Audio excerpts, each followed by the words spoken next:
شمالی ہندوستان کے ناہموار پہاڑوں میں بسا ہوا شکار گاہ کا دور افتادہ گاؤں جو دنیا سے پوشیدہ تھا، جس کے چاروں طرف بلند چوٹیاں اور گھنے جنگلات تھے۔ شکار گاہ کے دیہاتی سادہ زندگی گزارتے تھے، قدیم رسم و رواج کی پیروی کرتے تھے اور ان روحوں کا احترام کرتے تھے جن کا خیال تھا کہ وہ اپنے وطن کی حفاظت کرتی ہیں۔ وہ جانتے تھے کہ پہاڑوں کے راز پوشیدہ ہیں اور وہ زمین کے ساتھ احترام کے ساتھ پیش آتے تھے۔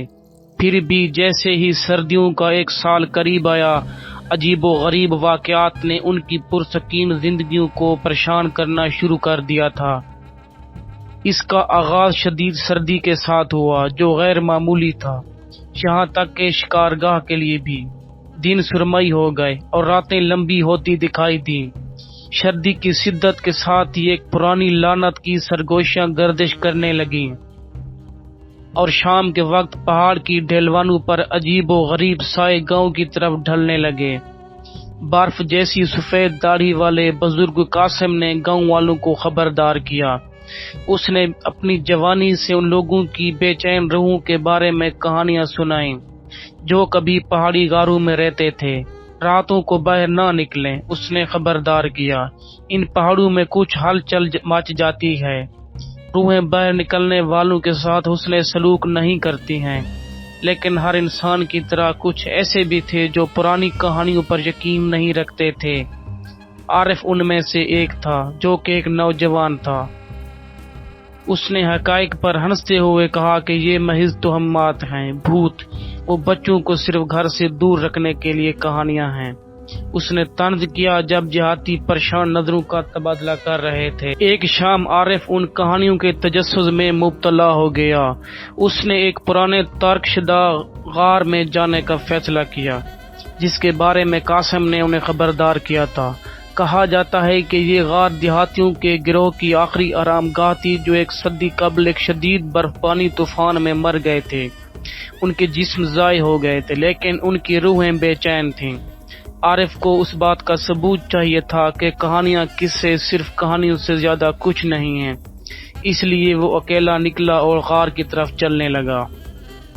گھنٹوں بعد جیسے ہی دن کی روشنی کی آخری جھلک غائب ہوئی، وہ واپس آیا، پیلا اور کانپتا ہوا، بے ساختہ بڑبڑاتا ہوا۔ اس نے گاؤں کے چوک سے ٹھوکر کھائی، اس کی آنکھیں دہشت سے پھیلی ہوئی تھیں۔ ایک چھوٹے سے تراشے ہوئے پتھر کو پکڑے ہوئے تھا جو اسے غار میں ملا تھا۔ وہ بار بار ایک جملہ دہرا رہا تھا، وہ آ رہے ہیں، وہ آ رہے ہیں۔ اس رات شکارگاہ میں ایک ٹھنڈی ہوا چلی اور گاؤں پر ایک غیر فطری دھند چھا گئی۔ ستاروں کو ختم کر کے گاؤں کو ایک خوفناک اندھیرے میں ڈبو دیا گیا۔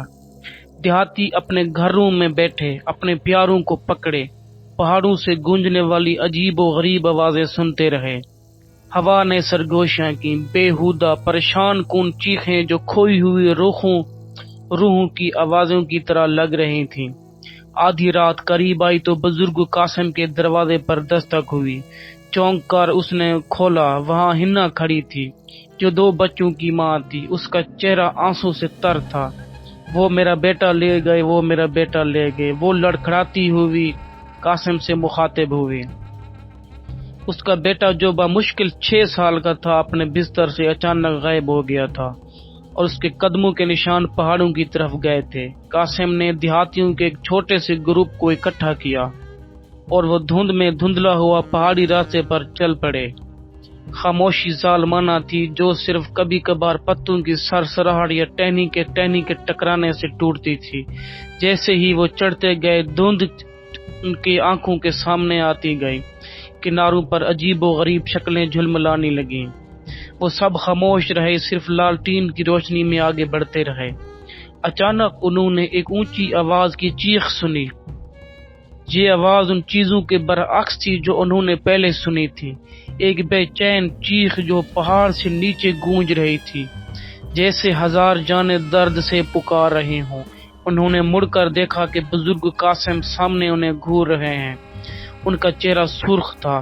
یہ روحیں ہیں، اس نے سرگوشی کی، سب کو کہا۔ وہ پریشان ہو گئے۔ آخر کار انہوں نے ہنا کے بیٹے کو غار کے قریب کھڑا ہوا پایا۔ عارف جو وہاں پہلے داخل ہوا تھا، یہ وہی جگہ تھی۔ اس کی آنکھیں پیلی ہوئی اور خالی تھیں۔ اندھیرے میں ایسے ہونے گھور رہے تھے جیسے یہ کسی ٹرانس میں ہو۔ بچے نے ان کی آوازوں یا ان کے لمس کا جواب نہیں دیا۔ انہوں نے اسے دور لے جانے کی کوشش کی، لیکن جب وہ پیچھے مڑے تو انہوں نے دیکھا کہ غار کے دروازے پر ایک لمبا سا سایہ ہے جس کی آنکھیں کھوکھلی اور دھند کی مانند ان کو چیرتے ہوئے دکھائی دے رہی تھیں۔ بزرگ قاسم نے دعا کی مورتیوں کو پکڑ لیا۔ اس کے ہاتھ کانپ رہے تھے۔ وہ کوئی انسان نہیں ہے، وہ بڑبڑایا۔ وہ بار بار بڑبڑایا، یہ ملعون روحیں ہیں، یہ ان میں سے ایک روحیں ہیں، یہ بیدار ہو گئی ہیں۔ جیسے ہی وہ بول رہا تھا اس گاؤں والوں میں ایک کپ کپی طاری ہوگی۔ وہ سب خوف کے مارے ڈرنے لگے، کانپنے لگے۔ اس کے پیچھے مزید سائے ابھرے، خاموش اور تماشائی۔ ان کی کھوکھلی نظریں گاؤں والوں پر جمی ہوئی تھیں۔ دوڑو، قاسم چیخا، دوڑو، اور گروہ واپس پہاڑی راستے پر دوڑ پڑا۔ ہنا اپنے غیر ذمہ دارانہ بیٹے کو لے کر چلی گئی۔ جب وہ بھاگے تو روح نے ان کا تعاقب کیا۔ دھند میں لپکتے ہوئے ان کی سرگوشی کی آوازیں آپس میں مل رہی تھیں۔ ایک ایک کر کے گاؤں والوں کی مشعلیں بجھتی گئیں اور اندھیرے میں وہ موت کی سردی کو اپنے اندر بند ہوتے محسوس کر رہے تھے۔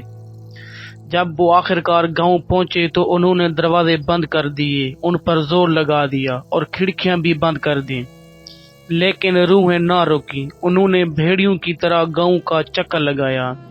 ان کی بھوت شکلیں دھند میں بمشکل نظر آتی تھیں۔ سرگوشیوں نے ہوا بھر دی۔ وہ آوازیں جو قبر کے پردے سے گونجتی دکھائی دیتی تھیں گاؤں والوں کے نام پریشان کن اور مایوس لہجے میں پکار رہی تھیں۔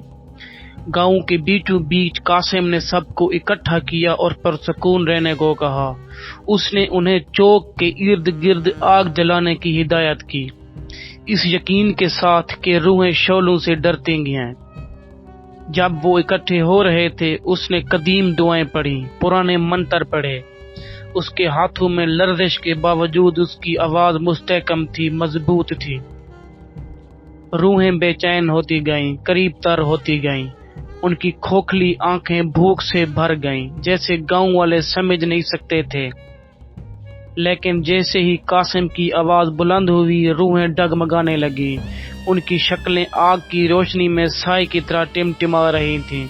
گاؤں والے بھی شامل ہو گئے، قاسم کے ساتھ نعرے لگا رہے تھے۔ ان کی آوازیں کانپ رہی تھیں لیکن وہ پرعزم تھے۔ آہستہ آہستہ روحیں پیچھے ہٹنے لگیں، ان کے غم زدہ وسوسے رات میں مدھم ہوتے چلے گئے۔ دھند چھٹنے لگی اور صبح ہوتے ہی گاؤں میں ایک بار پھر خاموشی چھا گئی۔ اب روحیں غائب ہو چکی تھیں، ان کے جاگنے میں صرف ایک سرد خاموشی رہ گئی تھی۔ عارف تاہم رات نہیں بچ پایا تھا۔ انہوں نے اسے پہاڑ کی بنیاد کے قریب پایا۔ اس کا چہرہ دہشت سے منجمد تھا۔ اس نے اپنے ہاتھ میں تراشے ہوئے پتھر کو مضبوطی سے پکڑ رکھا تھا۔ بزرگ قاسم نے پتھر کو لے کر زمین میں گہرائی میں گاڑ دیا، یہ کہتے ہوئے کہ یہ وہ چابی ہے جس نے روحوں کو جگایا تھا۔ اس نے گاؤں والوں کو متنبہ کیا کہ وہ غار میں دوبارہ داخل نہ ہوں، بے چین روحوں کا احترام کریں جو پہاڑ کو اپنا گھر کہتے ہیں۔ گاؤں والوں نے اطاعت کی۔ اس کے بعد سب گاؤں والے خوشی خوشی رہنے لگے۔